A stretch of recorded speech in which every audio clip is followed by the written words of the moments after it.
اللہ الرحمن الرحیم۔ السلام علیکم friends, welcome to my channel Shazeb Khan Kasuria, اور آپ لوگوں کی خدمت میں میں حاضر ہوں شاذیب خان قصوریہ۔ قیامت کی نشانیاں ایپیسوڈ 19 کے ساتھ آپ لوگوں کی خدمت میں حاضر ہوئے ہیں۔ تمبنیل دیکھ کر آپ لوگوں کو پتہ چل گیا ہوگا کہ آج قیامت کی کون سی نشانی کے بارے میں ہم بتانے جا رہے ہیں اور اس ویڈیو پہ ریئیکشن دینے جا رہے ہیں۔ مولانا صاحب کو سنیں گے، اور جو تمبنیل ہے اس میں آپ دیکھ سکتے ہیں قیامت کی نشانی دھواں یعنی کہ اسموک، اس کے بارے میں جانیں گے، مولانا صاحب سے علم حاصل کریں گے، اپنے علم میں اضافہ کریں گے۔ تو ویڈیو کی ڈیٹیل میں جانے سے پہلے آپ لوگوں سے وہی ہماری گزارش ہے کہ میری اس چینل شاذیب خان قصوریہ کو ضرور سبسکرائب کریں، اور میرے اس ویڈیو کو لائک شیئر کمنٹ بھی ضرور کریں۔ تو چلتے ہیں ویڈیو کی ڈیٹیل کی طرف۔ السلام علیکم ورحمۃ اللہ وبرکاتہ۔ میرا نام عبدالحبیب اتاری ہے، اور سب سے پہلے تو میں قیامت کی نشانیاں دیکھنے والے ویب سیریز کی اس ایپیسوڈ کو دیکھنے والے تمام ویورز کو شکریہ ادا کروں گا، ویلکم کہوں گا، اور ساتھ ایک اپولوجائز بھی کرنی ہے کہ یہ ایپیسوڈ بہت سارے دنوں کے بعد آ رہی ہے۔ جو ہمارا ایک تسلسل تھا، ایک سیکوینس تھی، وہ تھوڑی سی ڈسٹرب ہوئی، اور اس کی وجہ میرا ملک اور بیرون ملک کا سفر تھا۔ اب انشاءاللہ پوری کوشش کریں گے کہ ایوری ویک آپ کو اس کی ایک ایپیسوڈ ملتی رہے، اور یہ بڑی کمال کی ویب سیریز ہے کیونکہ دنیا بھر سے ہمیں جو ویورز ہیں وہ فیڈ بیک دے رہے ہیں کہ they are learning too much, بہت کچھ وہ سیکھ رہے ہیں۔ اور سب سے اچھی بات اس ویب سیریز کی یہ ہے کہ آتھینٹک معلومات قرآن و حدیث کی روشنی میں جو signs of day of judgment ہے اس کے بارے میں ہم جانتے ہیں۔ ڈیئر ویورز، آج ایپیسوڈ کا جو ٹاپک ہے دخان یعنی دھواں۔ یاد رہے کہ قرآن مجید کی ایک پوری سورت کا نام بھی سورہ دخان ہے۔ جس نے جمعے کی رات میں سورہ حامیم دخان پڑھی اسے بخش دیا جائے گا۔ یہ بہت بڑی سورہ نہیں ہے ناظرین، کوشش کیا کریں کہ جمعے کی رات کو اس کو پڑھ لیا کریں تاکہ اس کی برکتیں حاصل کریں۔ وہ آیت کریمہ کون سی ہے؟ وہ آیت کریمہ یہ ہے، بسم اللہ الرحمن الرحیم، فارتقب یوم تأتی السماء بدخان مبین یغشی الناس هذا عذاب علیم۔ اب اس کا ٹرانسلیشن کیا ہے؟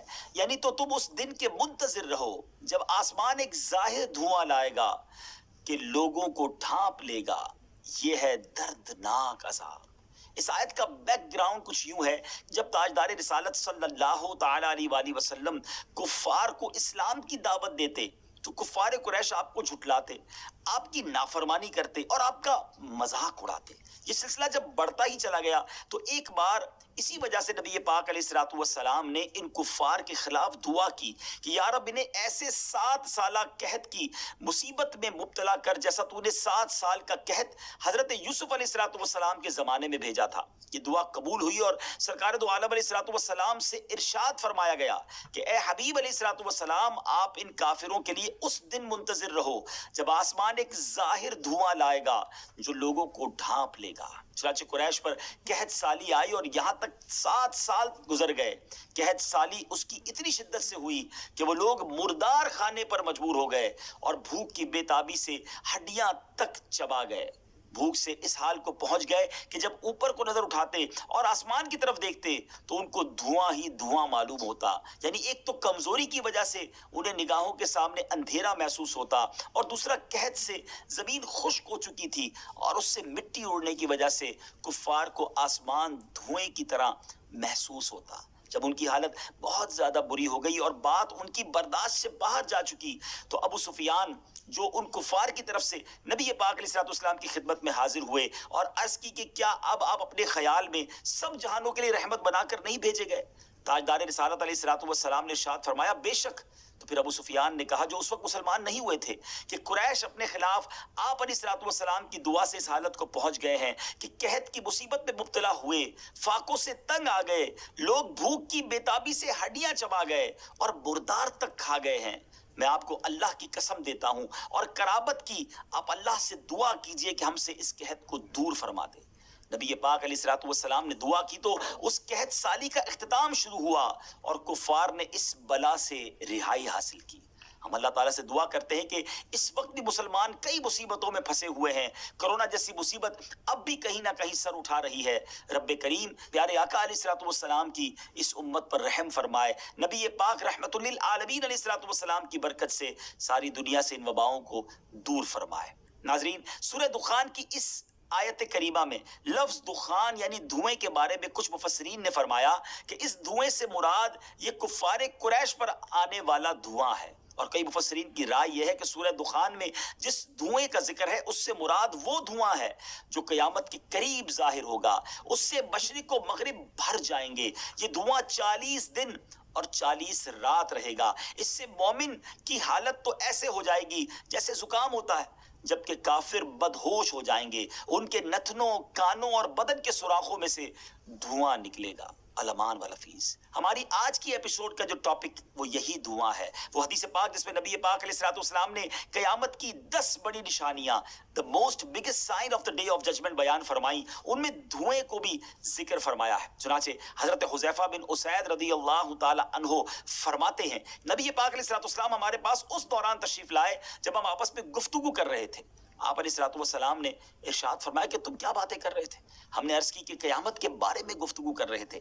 ارشاد فرمایا اس وقت تک قیامت نہیں آئے گی جب تک تم اس کے بارے میں 10 نشانیاں نہ دیکھ لو۔ نمبر 1 دھواں، نمبر 2 دجال، نمبر 3 دابۃ الارض، ایک عجیب و غریب شکل و صورت کا یہ جانور، اور یہ بیان بھی کر چکے ہیں اپنی قیامت کی نشانیوں میں۔ نمبر 4 سورج کا مغرب سے طلوع ہونا، یہ ایپیسوڈ بھی ہم کمپلیٹ کر چکے ہیں۔